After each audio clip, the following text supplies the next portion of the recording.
Okay, Assalamualaikum semua. Hi everybody. Okay, so today I'm just gonna give you like a slight brief of our second project, which is the guest house design. Okay, jadi minggu ni kita tak ada any tutorials lah. I'm not giving any tutorials. So let's just go right into it.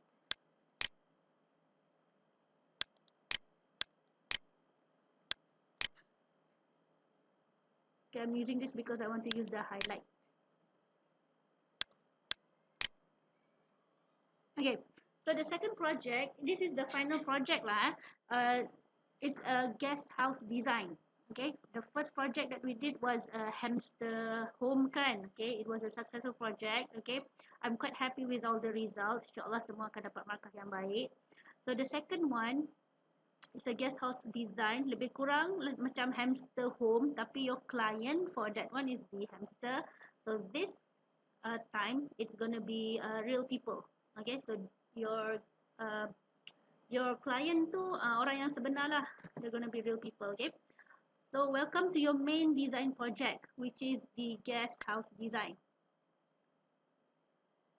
Okay, and the purpose of our lecture today is to introduce you to the design process and design skills.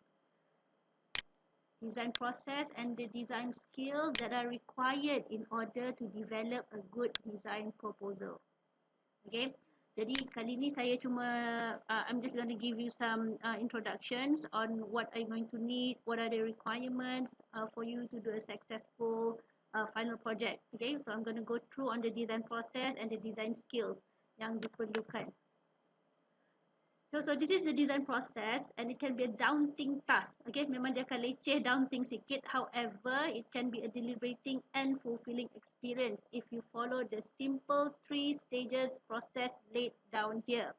So as you know, everything has a process. If you follow the process, and inshallah it will be easy. Sometimes when we do something, caca marba, huru hara kan, because kita tak follow process sebenarnya. So if you know the step by step, then you will get there. Okay, so we'll call these things, these acronyms as DP1, DP2, and DP3. Okay, design process 1, design process 2, and design process 3. Okay, what are the processes? So the first one is the design drawing skills. Okay, so design is a language and therefore the ideas and information conveyed must be delivered and presented in others in form of drawings. Okay, so when we are doing a proposal of a design or anything, drawing tu sangat penting. Okay, so I believe you've submitted your sketchbook kan secara tak langsung, so you have the skills. Okay, and what's or not some skills on freehand drawings, on using technical pens, technical pencils, so you have some skills. Okay, so drawing is a skill that can be acquired and learned through practice. So I believe you've practiced it several weeks, then inshallah you do have the skills.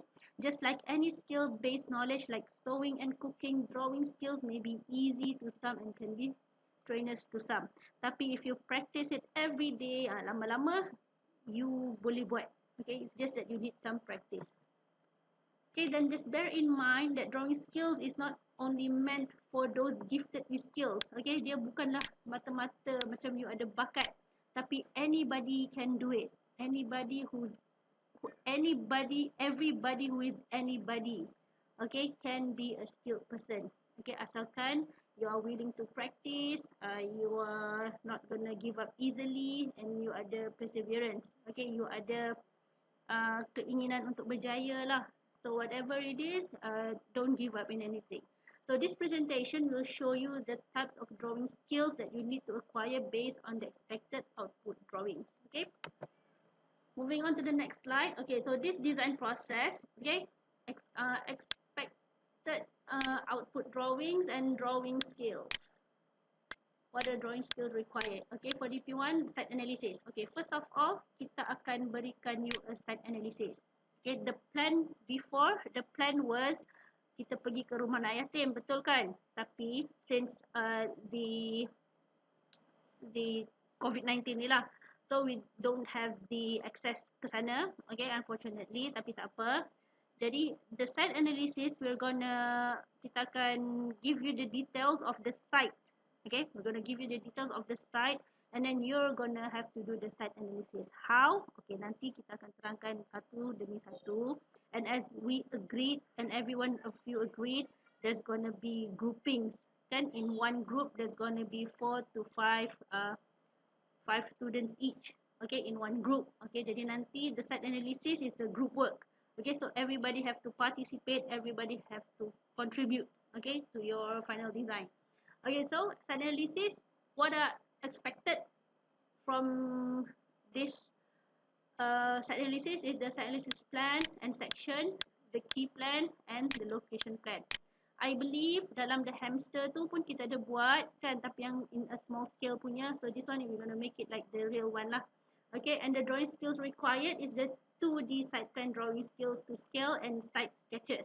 Okay, so this most probably you can do it by hand or you can use your AutoCAD. But this semester you're going to learn AutoCAD kan, so might as well you can use the AutoCAD for the 2D site plan drawing.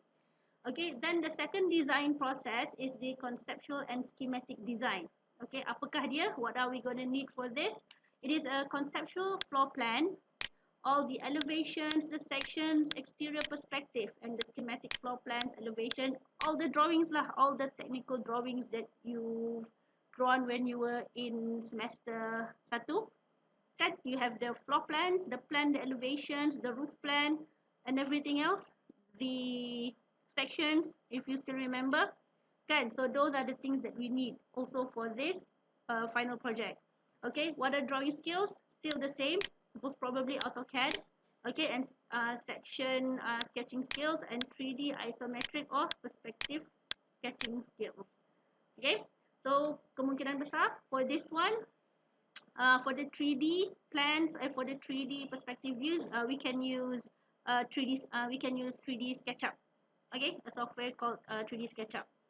Okay, then we're gonna go to the third design process, which is the proposal design. Okay, apakah yang dimaksudkan dengan proposal? Proposal ni adalah seperti satu cadangan. You're gonna propose a design. Okay, reka bentuk. Cadangan reka bentuk. So let's say I am the client. So I'm gonna give you some requirements that I need to fulfill. Okay, contohnya for my guest house, saya nak ada 2 bilik tidur, saya nak ada 2 toilet, saya nak ada one outdoor kitchen. Okay, so those are my requirements. So you as a designer, as a consultant, you are going to try to fulfill all my requirements. Okay, jadi you akan cuba propose apa your idea to me. Okay, so that is a design proposal. Okay, so apa expectation dia adalah you have to provide me a floor plan ataupun roof plan, a front, rear and side elevation and section. Still the same macam yang atas ni juga. Okay, it's just the same thing, tapi you're gonna propose it to me. Dan tak semestinya when you propose it to me, it doesn't mean that I'm gonna straight away like it. Kan, it doesn't go that way. Mungkin what you've proposed to me, there may be some of the things that doesn't interest me. Maybe ada yang bahagian yang saya tak suka. Maybe from the design ke yang I don't like ke, daripada segi the material that you have chosen ke, daripada segi the spaces that you have provided ke, mungkin akan ada. Itulah yang kita akan namakan dia sebagai create session, di mana you bagi idea dan saya akan terima ataupun tak terima, dan di situlah awak akan memberikan saya idea-idea yang baru, dan situ saya akan komen lagi dan lagi dan lagi. So that is what we call as a critique session, a critique session. Jadi a critique session tu semestinya we have to do it on Google Meet lah.